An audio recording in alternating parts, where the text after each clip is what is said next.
Hello friends, நீங்க பார்த்துட்டு இருக்கிறது ஹரிஷ் வாய்ஸ். இன்னைக்கு அந்த வீடியோல நாம என்ன பார்க்க போறோம்னா, "the flowers bloom with dignity" season 1 episode 6 "self loathing I love you". இந்த வீடியோ உங்களுக்கு பிடிச்சிருந்துச்சுன்னா மறக்காம உங்க ஃப்ரெண்ட்ஸ்க்கு எல்லாருமே ஷேர் பண்ணி விட்டுருங்க. அண்ட் நீங்களும் இந்த எபிசோட கம்ப்ளீட்டா பார்க்க ஆசைப்பட்டீங்கன்னா, பிளேலிஸ்ட்டோட லிங்க் கீழ டிஸ்கிரிப்ஷன்ல குடுத்துருக்கேன். மறக்காம செக் பண்ணி பாருங்க. சரி, வளவளன்னு பேசாம வாங்க நம்ம எபிசோடுக்குள்ள போயிரலாம். எபிசோடோட ஸ்டார்ட்டிங்லயே நம்ம சுபாரு அப்புறம் கவுருகோ 2 பேர்த்தோட சைல்ட்ஹுட்ட எடுத்து காட்டுற மாரி ஒரு குட்டி ஃப்ளாஷ்பேக்க காட்டுறாங்க. ஸோ நம்ம சுபாரு, அதாவது இப்ப இருக்கிற இந்த டீனேஜ் சுபாரு, அவங்க சின்ன வயசுல நடந்தத யோசிச்சு பார்க்குறா. இவளே அந்த சம்பவத்துல இருந்து பார்க்குற மாரி சீன் காட்டுறாங்க. என்னன்னா, நம்ம சுபாரு கதறி கதறி அழுதுகிட்டு இருக்கிறா. "எதுக்கு அப்படி பண்ண? நீ அப்படியெல்லாம் பண்ணாத, எனக்கு பயமா இருக்குது" அப்படிங்கிறா. காரணம், நம்ம கவுருக்கு தலைகீழா விழுந்துட்டா. அதுக்கு காரணம் இவ தலைகீழா தான் நின்னுகிட்டு இருந்திருக்கிறா கம்பியில. அதனால இவ கீழ விழுந்துட்டா. "இங்க பாரு, எனக்கு தான் எதுவும் ஆகலல்ல. அப்புறம் நீ எதுக்கு எனக்கு இப்படி அழுதுகிட்டு இருக்கிற? நீ ரொம்பவே நல்ல பொண்ணு தெரியுமா? இப்படியெல்லாம் அழுகாத. நீ இப்படி கைண்டா இருக்கிறது எனக்கு ரொம்பவே சந்தோஷமா இருக்குது" அப்படின்னு கண்ண தொடச்சு விட்டுக்கிட்டு இருக்கிறா. ஸோ இப்ப இருக்கிற அந்த சுபாரு அந்த கைண்டான நம்ம கவுருக்கோ பார்த்துக்கிட்டே இருக்கிறா. "நிஜமாலுமே உன்ன மாரி ஒரு கைண்டான பொண்ண நான் பார்த்ததே கிடையாது கவுருக்கோ. ஏன்னா நீ எனக்கு கிடைச்சது ஒரு வரம்னே நான் நினைப்பேன்" அப்படின்னு நம்ம சுபாரு ஒரு பக்கம் நினைச்சுக்கிட்டே இருக்கிறாளா, அப்படியே இங்க நிஜ வாழ்க்கையில என்ன நடக்குது அப்படின்னு காட்டுறாங்க. ஆக்சுவலி எதுக்கு இந்த மாரி சமயத்துல என்ன கூப்பிட்ட அப்படின்னு நம்ம கவுருக்கோ சொல்லும்போது, "நான் சுமுகி கூட பேசினேன்" அப்படிங்கிறான். "சுமுகியா? யாரு? நீ இன்டர்வியூ சொல்ற" அப்படின்னு கேட்கும்போது, "ஆமா. ஏன்னா நீங்க 2 பேருமே அந்த காஃபி ஷாப்ல உட்காந்து படிச்சுக்கிட்டு இருந்தத நானும் பார்த்துக்கிட்டு தான் இருந்தேன். ஆனா இது கோஇன்சிடென்ஸ் தான். நான் திடீர்னு சுமுகி கூட பேசினேன்.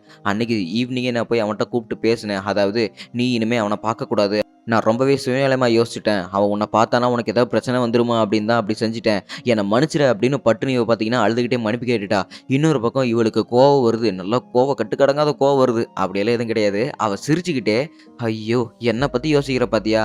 என்ன மன்னிச்சிடு. ஏன்னா என்னால தானே நீ இவ்வளோ கஷ்டப்பட்டுக்கிட்டு இருக்கிற" அப்படின்னு சம்மந்தமே இல்லாம நான் கௌரவ பேசிக்கிட்டு இருக்கிற. "என்ன சொல்லிக்கிட்டு இருக்கிற? நான் ஏதோ சுயநலமா அந்த மாரி ஒரு சம்பவத்தில யோசிச்சுட்டேன். அப்படி நான் சொல்லிட்டேன். ஆனா நீ எந்த மாரி பேசுற" அப்படின்னு கேட்கும்போது, "இங்க பாரு, நீ என்ன கவலைப்பட்டு தான் என் மேல கவலைப்பட்டு நீ அவன்கிட்ட அப்படி சொல்லியிருக்கிற. அதுக்கு நான் எதுக்கு உன் மேல கோவப்படணும்? நீ எனக்கு நல்லது பண்றதுக்காக தான் நான் அவன்கிட்ட போய் இப்படி பேசியிருக்கிற.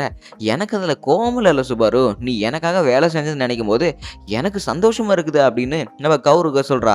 ஸோ இத யோசிச்சு பார்க்கும்போது இவளுக்கு ஒரு மாரி ரொம்பவே ஆச்சரியமா இருக்குது. அண்ட் அதே சமயத்தில சில விஷயங்கள யோசிச்சு பார்க்குறா. ஏன்னா நம்ம கௌருக்கோ இப்படி ரொம்பவே அழகா இருக்கிறா.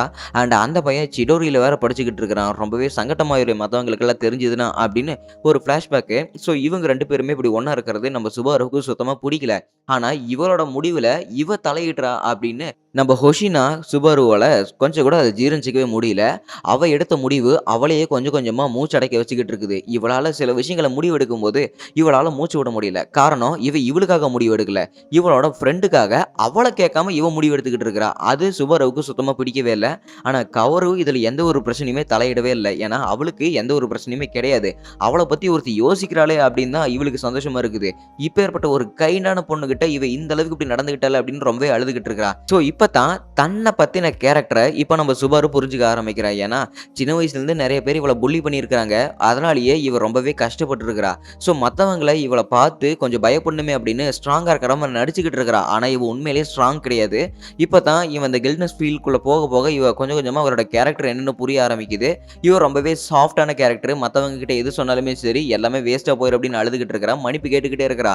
திடீர்னு கௌரவ கைய புடிச்சு மூஞ்சிலயே பார்த்தீங்கன்னா கைய வச்சு, "இங்க பாரு, இந்த மாரியெல்லாம் எதுவும் யோசிச்சுக்கிட்டு இருக்காத. நீ எனக்காக நல்லது தானே செஞ்சிருக்கிற. ஸோ அதனால நீ நானும் இப்ப இத சந்தோஷப்படுத்துறதுக்கு கொஞ்ச நேரம் கேம் ஆடலாவா" அப்படின்னு இங்க கௌரவ தொங்கிக்கிட்டு இருக்கிறா. "என்ன பண்ணிக்கிட்டு இருக்கிற?" அப்படின்னு சுபாரு கேட்கும்போது, "சின்ன வயசுல நீயும் நானும் ஒண்ணா சேர்ந்து இப்படி தானே விளையாண்டுக்கிட்டு இருப்போம். அதனால தான் நானும் இப்படி தொங்கிக்கிட்டு விளையாடுறேன்" அப்படின்னு அவளும் கம்பி புடிச்சு தொங்கிக்கிட்டு இருக்கிறா. "ஏய் கௌரவ், நீ போட்டிருக்கிற ட்ரெஸ் ரொம்பவே சுத்தமா இருக்குதுடி. அழுக்கு இது ஆயிருச்சுன்னா என்ன பண்றது?" அப்படின்னு சுபாரு சொல்றா. "ஏன்டி, சின்ன வயசுல நம்ம விளையாடும்போது ஜாலியா தானே இருந்தோம். அது மட்டும் இல்லாம நான் அன்னைக்கு உன்கிட்ட ஒரு பொய்ய சொல்லி மறைச்சுட்டேன். அன்னைக்கு நான் தலைகீழா இருந்து விழுந்தேன்ல, எனக்கு செம்ம வலி வலிச்சது தெரியுமா? அன்னைக்கு கூட நான் விழுந்ததுக்கு நீ என்ன சொன்ன ஞாபகம் இருக்குதா? என் வலி எல்லாத்தையும் நீ எடுத்துக்கிறேன்னு சொன்ன பார்த்தியா? அதுதான் எனக்கு ரொம்பவே பிடிச்சது. ஏன்னா நான் விழுந்ததுக்கு நீ கதறிக்கிட்டே இருந்த பார்த்தியா? எனக்கு அதுதான் பிடிச்சிருக்குது. ஸோ அப்ப இருந்த சுபாருவ நான் இப்ப பார்க்குறது எனக்கு ரொம்பவே சந்தோஷமா இருக்குது" அப்படின்னு அழுதுகிட்டு இருக்கிறா. "கம்முனு இருக்கிறியா? எதுக்கு அந்த மாரி விஷயத்தலாம் சொல்லிக்கிட்டு இருக்கிற?" அப்படின்னு சுபாரு இந்த இடத்துல பேசிக்கிட்டு இருக்கிறா. "இங்க பாரு, நீ எதுக்கும் கவலைப்படாத. நீ என்ன பத்தி யோசிக்கிற பார்த்தியா? அதுதான் எனக்கு முக்கியம். நீ சின்ன வயசுல இருந்த சுபாரு மாரியே தான் இப்பவும் இருக்கிற. உன் ஆள் தான் வளர்ந்திருக்கிற. முடி தான் வளர்ந்திருக்குது. பட் நீ ஒண்ணும் வித்தியாசமாலாம் கிடையாது. நீ எப்பவும் பழைய மாரி இருக்கிற சுபாரு மட்டும் தான். நீ எப்பவுமே எனக்காக இருக்கிறவ தான் அப்படின்னு சொல்லிட்டு அவளுமே ரொம்பவே கோவப்பட்டுக்கிட்டு அவ ரொம்ப குட்டித்தனமா விளையாண்டுக்கிட்டு இருக்கிறாளா, இங்க பாரு நீ என் மேல கோவமெல்லாம் எதுவும் இல்லையே அப்படின்னு கேட்கும்போது, கோவமா? எனக்கு அந்த மாரியெல்லாம் எதுவும் கிடையாது. ஒருவேளை நானே உன்ட்ட கோச்சுக்கிட்டாலும், எனக்கு உன் மேல கோச்சிக்கவே தெரியாது. ஏன்னா, நீ என்கிட்ட கோச்சுக்கிட்டாலும், நான் உன்கிட்ட கோச்சுக்கிட்டாலும், எனக்கு போறதுக்கு வேற இடமும் கிடையாது. அண்ட் அது மட்டும் இல்லாம, நீ என்கிட்ட கோச்சுக்கிட்டா, உன்ன பத்தின புரிய வைக்கிறதுக்கு எல்லாத்தையுமே நான் உனக்கு சொல்லி வைப்பேன். ஏன்னா, நீ எப்பவுமே என் கூட இருக்கிறவ. எனக்கு நல்லது, கெட்டது எது அப்படின்னு பார்த்து எனக்கு குடுக்குறவ. ஆனா, நான் உன் மேல கோச்சுக்கிறதுக்கு, நீ என் மேல கோச்சுக்கிறதுக்குலாம் உரிமை தேவையா? நீ எனக்கு நல்லது தானே பண்ணியிருக்கிற. இதுக்கு நான் எதுக்குமே கோவப்பட தேவையில்ல சுபாரு. ஏன்னா, நான் எல்லார்கிட்டயுமே போய் தைரியமா சொல்லுவேன். நீ நானும் சண்டை போட்டாலுமே சரி, நான் என்னைக்குமே என் பெஸ்ட் ஃப்ரெண்ட் சுபாருவ நான் காதலிச்சுக்கிட்டே இருப்பேன். எனக்கு உன்ன மாரி ஒரு பெஸ்ட் ஃப்ரெண்ட் கிடைக்கிறதுக்கு நான் குடுத்து வச்சிருக்கணும். ஏன்னா, இந்த உலகத்துல எத்தன பேர்த்துக்கு உன்ன மாரி ஒருத்தி அமைவாங்க? எனக்கு நீ அமைஞ்சது ரொம்ப பெரிய வரம் தெரியுமா? உன்ன மாரி ஒருத்தி எனக்கு கிடைச்சதுக்கு நான் ஒவ்வொருத்தர்கிட்டயும் போய் நன்றி சொல்லியாகணும். ஏன்னா, நீ தான் எனக்கு கிடைச்ச பெரிய வரமே அப்படின்னு இவ சந்தோஷமா சொல்லிக்கிட்டு இருக்கிறா. ஸோ நம்ப கௌரவ்க்கு இந்த மாரி பேசுறதெல்லாம் பார்த்துட்டு, இவளுக்கு ஒரு மாரி எமோஷன் ஆயி போச்சு. இவளும் வேகமா வந்து கட்டி பிடிக்கிறா பாருங்க. "ஏய் சுபரு என்னாச்சு? ஏன் இப்படி ஒரு மாரி கட்டி பிடிக்கிற?" அப்படின்னு கேட்கும்போது, "நான் உன்கிட்ட ஒரே ஒரு விஷயம் மட்டும் தான் கேட்கணும். அந்த சுமுகி, அதாவது அவன நீ" அப்படின்னு தயக்கப்பட்டுக்கிட்டே கேட்கிறா. "ஏய் என்ன இப்படியெல்லாம் கேட்டுக்கிட்டு இருக்கிற?" அப்படின்னு நம்ம கௌரவ்க்கும் ஆச்சரியமா கேட்டுக்கிட்டு இருக்காளா. "சரி சொல்லு, அவன உனக்கு பிடிச்சிருக்குது?" அப்படின்னு கேட்கும்போது, இவளும் வெட்கப்பட்டுக்கிட்டு, "ஆமா, எனக்கு அவன பிடிச்சிருக்குது. நான் அவன காதலிக்கிறேன்." அப்படின்னு நம்ம கௌரவோ சுப்ரு கிட்ட அவளோட உண்மைய சொல்லிட்டா. ஸோ எனக்கு அவன முதல்ல பார்க்கும்போது, எனக்கு அவன பார்த்துக்கிட்டே இருக்கணும்னு தோணுச்சு. ஸோ அதனால தான் எனக்கு அவன் மேல காதல் விழுந்துருச்சு. ஆனா இத நான் அவன்கிட்ட இன்னும் சொல்லவே இல்ல தெரியுமா? அப்படின்னு கௌரவ்க்கு சொல்லிக்கிட்டு இருக்கிறா. ஆக்சுவலி நான் அவன பார்த்துன்னு தானே சொன்னேன். எந்த ஒரு விஷயமும் நான் அவன்கிட்ட பேசணும்னு உன்கிட்ட சொல்லவே இல்லைல. நான் அவன் கூட பேசுறதுனால, உனக்கு ஏதாவது பிரச்சனை வந்துருமே! நீ ஸ்காலர்ஷிப்ல வந்த ஸ்டூடண்ட். அதனால தான் உனக்கு ஏதாவது பிரச்சனை வந்துருமே அப்படின்னு நான் கேட்டேன். ஆனா அவன் என்ன சொன்னான் தெரியுமா? "என்ன மன்னிச்சிரு ஹோஷினா. நான் அவன் கூட பேசாம இருக்க முடியாது" அப்படின்னு என்கிட்ட சொன்னா தெரியுமா? எனக்கு அது கேட்கறதுக்கு ரொம்பவே சந்தோஷமா இருந்தது. ஏன்னா உன்ன மாரி ஒரு பொண்ணு அந்த மாரி ஒரு பையன புடிச்சிருக்கு அப்படிங்கும்போது, எனக்கு ரொம்பவே சந்தோஷமா இருக்குது அப்படின்னு ஹோஷினா அழுதுகிட்டு இருக்கிறா.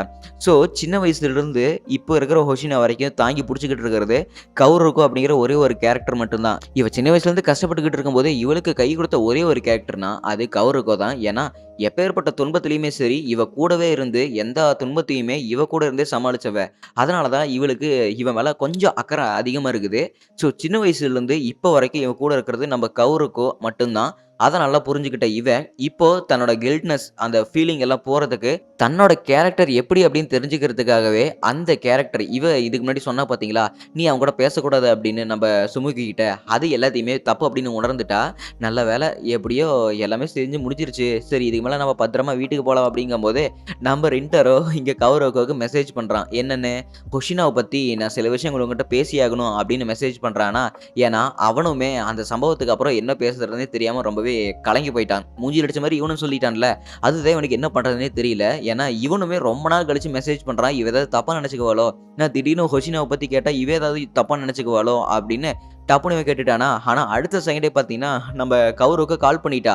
"ஐய்யய்யோ! என்ன மறுபடியும் கால் பண்ணிட்டா? ஆச்சரியமா இருக்குது" அப்படின்னு சொல்லிட்டு கால் அட்டெண்ட் பண்றான்.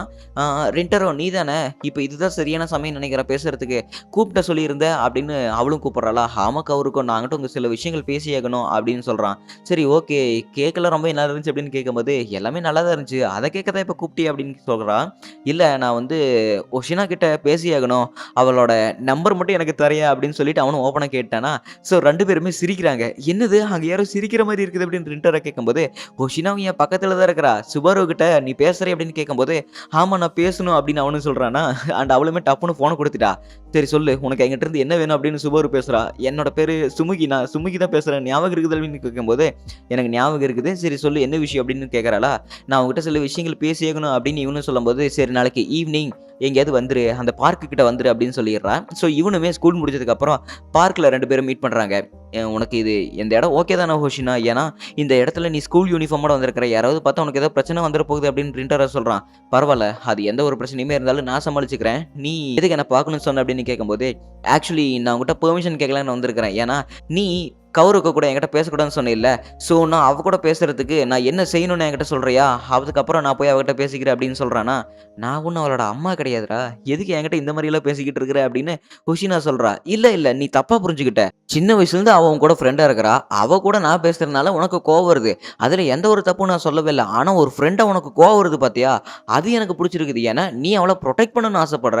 அவள காப்பாத்தணும்னு நினைக்கும்போது நீ அந்த மாரி செஞ்சீன்னா, நான் எதுக்கு உன் மேல ஏதாவது கஷ்டப்படணும்? ஸோ, அதனால தான் நான் உன்கிட்ட ஒண்ணு கேட்கிறேன் அப்படின்னு இவனும் இந்த மாரி பெர்மிஷன் கேட்டுக்கிட்டு இருக்கானா, "அத ஏன் என்கிட்ட வந்து கேட்கிற? நீ அவகிட்டயே போய் கேட்டுக்கலாம்ல" அப்படின்னு கேட்கும்போது, அது எப்படி முடியும்? ஏன்னா, அவ முக்கியமா நினைக்கிற ஒருத்தங்கள நான் எப்படி இக்னோர் பண்ண முடியும்?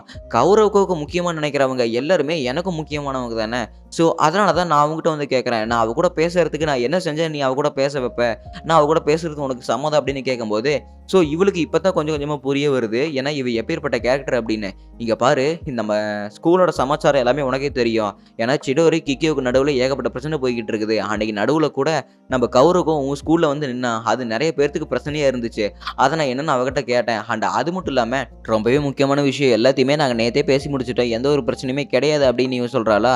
அப்படின்னு சரி, எனக்கு பிரச்சனை இப்ப இல்ல தான். அண்ட் அது மட்டும் இல்லாம, நீ இப்ப எனக்கு அனுமதி குடுத்தா நான் போய் அவகிட்ட பேசுவேன். அதாவது அவகிட்ட பேசுறதுக்கு நீ எனக்கு அனுமதி குடுத்தா எனக்கு ஓகே தான். ஏன்னா, அவளுக்கு முக்கியமானவங்க எல்லாருமே எனக்கும் முக்கியமானவங்க தான். கௌரவுக்கு முக்கியமா இருக்கிறவங்க, எனக்கும் அவங்க ஒரு நல்ல இடத்துல முக்கியமானவங்க தான் நான் நெனச்சுக்கிட்டு இருக்கிறேன். ஸோ, அதனால தயவு செஞ்சு எனக்கு நீ பெர்மிஷன் குடுக்கணும் அப்படின்னு அவனும் கேட்கறானா.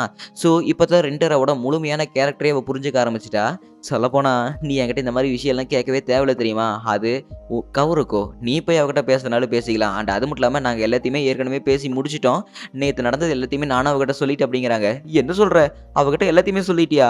நான் அவ கூட பேசணும். நான் உன் கூட சொல்றதெல்லாம் கேட்க மாட்டேன் அப்படின்னு சொன்னனே, அதையும் சொல்லிட்டியா?" அப்படின்னு இன்னும் வெட்கப்பட்டுக்கிட்டே சொல்றானா. "ஆமா, எல்லாத்தையுமே சொல்லிட்டேன். எல்லா பிரச்சனையுமே சால்வ் ஆயிருச்சு. பட் இதுக்கு மேல நீங்க 2 பேருமே ஒண்ணா சேர்ந்து மீட் பண்றதுல நான் எந்த பிரச்சனையும் இருக்க மாட்டேன்" அப்படின்னு அவ சொல்லும்போது, ஒரு பால் வந்து அவன அடிக்குது பாருங்க. இவனும் வலி தாங்க முடியாம உட்காந்துட்டான். "அண்ணா என்ன மன்னிச்சிடுங்க. பால் தெரியாம பட்டுருச்சு" அப்படின்னு ஒரு பையன் ஓடி வரானா. இந்த பொடிய யாருன்னு தெரியுதா? ஸோ இவங்க கஃபேல மீட் பண்ணும்போது ஒரு பையன் ஒரு பொம்மை குடுத்துட்டு போனான்ல, அந்த பையன் தான் இது. "அக்கா, நீங்க 2 பேருமே ஃப்ரெண்ட்ஸா? நீங்க 2 பேருமே எப்பவுமே ஒண்ணா இருக்கிறீங்க" அப்படின்னு கேட்கும்போது, "என்னது ஃப்ரெண்ட்ஸா? கண்ணா, எங்க ஸ்கூல் நிலைமை தெரிஞ்சா நீ இப்படியெல்லாம் பேசவே மாட்டப்பா. நாங்கலாம் ஃப்ரெண்ட்ஸ் கிடையாது" அப்படின்னு ஹொஷினா சொல்றாளா. அது எப்படிக்கா முடியும்? நான் எப்ப பார்த்தாலும் நீங்க 2 பேரும் ஒண்ணா தான் இருக்கிறீங்க. நீங்க 2 பேரும் நல்லா பெஸ்ட் ஃபிரெண்ட்ஸ் தான் போங்க. சரி, எனக்கு விளையாடுறக்கு டைம் ஆயிருச்சு. நான் இங்கிருந்து கிளம்புறேன் அப்படின்னு அந்த பையன் இங்கிருந்து போயிட்டானா. சரி, இப்போ என்னதான் சொல்ல வர அப்படின்னு நம்ம ரின்டரா கேட்கும்போது, ஸோ தன்னோட கேரக்டர எப்படியாவது மாத்திக்கணுமே அப்படின்னு இவ ஆசைப்படுறாளா. அதனால ரின்டரோ, "நான் உன் கூட ஃப்ரெண்டா இருக்கலாமா? என் கூட நீ ஃப்ரெண்டா இருக்கிறியா?" அப்படின்னு ஓப்பனா கேட்டுட்டா. இது எங்கிருந்து வந்துச்சு திடீர்னு? எதுக்கு இந்த மாரியெல்லாம் கேட்டுக்கிட்டு இருக்கிற? ஏதாவது நேத்து நடந்துச்சா? அப்படின்னு இவனும் ஆச்சரியமா கேட்டுக்கிட்டு இருக்கிறான். ஸோ இவளுமே பட்டும் படாம ஒரு சிரிப்பு சிரிச்சுட்டு, "அது சீக்ரெட். நான் உன்கிட்ட சொல்ல முடியாது" அப்படின்னு சொல்றாளா. அதோட எபிசோட் முடிக்கப்பட்டது.